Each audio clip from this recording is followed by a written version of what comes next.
Borghi d'Europa, i vagabondi del gusto in quel di Rossano Veneto, nel tradizionale appuntamento che ormai facciamo con questo stupendo supermercato CRAI dei fratelli Bonin. 2 parole di presentazione.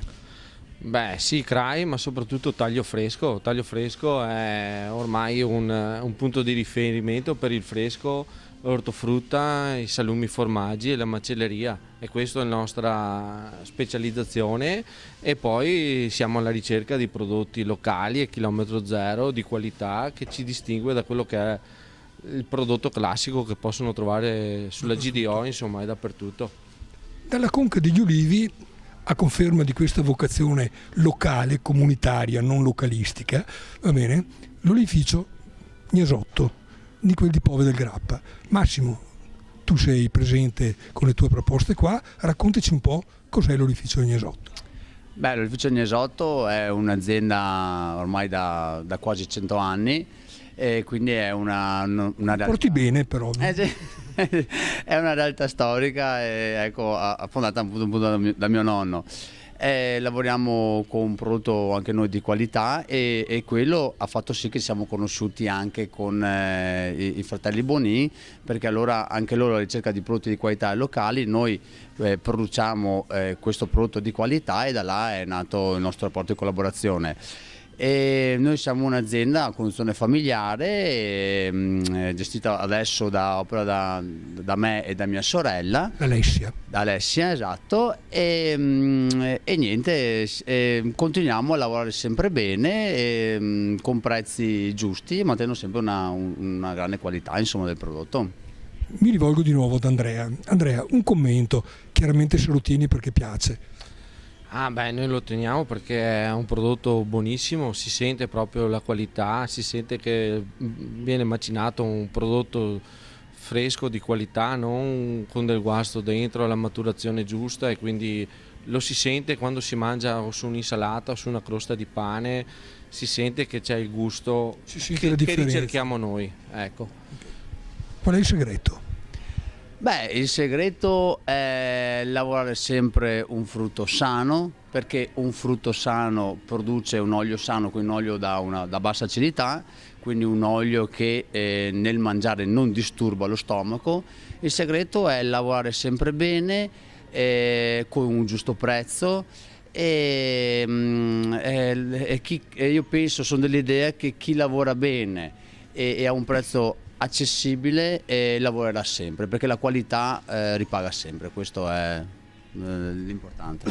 La raccolta di quest'anno com'è andata? La raccolta di quest'anno è stata, allora, quest'anno è stato un raccolto un po' compromesso dalla siccità, che come anche in molti altri settori, insomma, abbiamo risentito, c'è stato un perdita di produzione, però d'altro canto la siccità molto prolungata ha fatto sì che il prodotto che è arrivato alla fine della maturazione fosse veramente sanissimo, un prodotto eccellente, senza la minima malattia, che nel caso dell'olio si parla della moscolearia, e nella maggior parte delle zone non è neanche stato trattato perché non era necessario. L'olivo è ancora un prodotto che non serve tanti trattamenti, o meglio, cioè sono anche le annate in cui non vengono dati, quindi abbiamo avuto sì meno produzione, però penso una qualità che non si vedeva veramente da tanti anni quest'anno, quindi decisamente positiva come annata, ecco, diciamo così.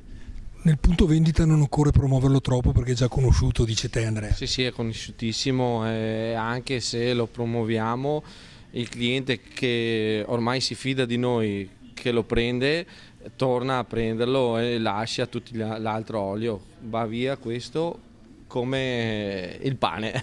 Io vorrei rispettere i telespettatori, non fidatevi degli oli da 3 euro, da 2 euro, da 4 euro, è impossibile produrre un buon olio a quei prezzi, nonostante, ripeto, che Gnesotto abbia un rapporto qualità-prezzo del tutto onesto.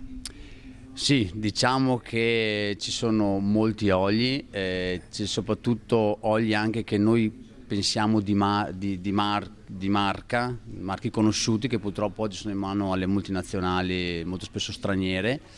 Quindi ecco, l'olio è un bene importantissimo, un bene prezioso, ma un bene anche che costa la raccolta, costa la potatura, costa tutto quel che ne deriva da produrre un ottimo prodotto. Quindi assolutamente a poco prezzo non si può trovare roba magari comunitaria estera, dove magari anche lì per carità la manodopera costa molto meno, però comunque vi assicuro che un olio buono, un olio italiano costa, ecco, quindi assolutamente l'olio, ripeto, è un prodotto di qualità e la qualità va pagata, e quindi ecco, a pochi soldi non può essere un olio, sicuramente non può essere un olio italiano, questo è sicuro. Sicuramente per le macchine può andare bene. Certo.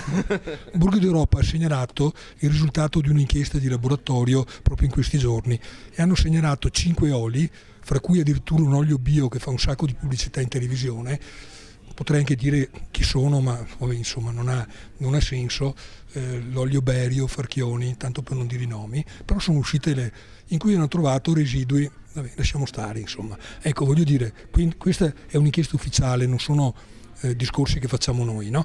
Ecco, per dire come anche gente che investe tantissimi soldi in pubblicità a livello industriale, in realtà la qualità col binocolo. Vi ringrazio perché è stato un piacere veramente. Abbiamo dato poche indicazioni, però nelle nostre trasmissioni cerchiamo anche di essere utili nella controinformazione, perché è necessario mettere il consumatore, far capire al consumatore la differenza tra lavorare onestamente e bene e il lavorare per lavorare. Grazie a voi, al prossimo appuntamento. Grazie.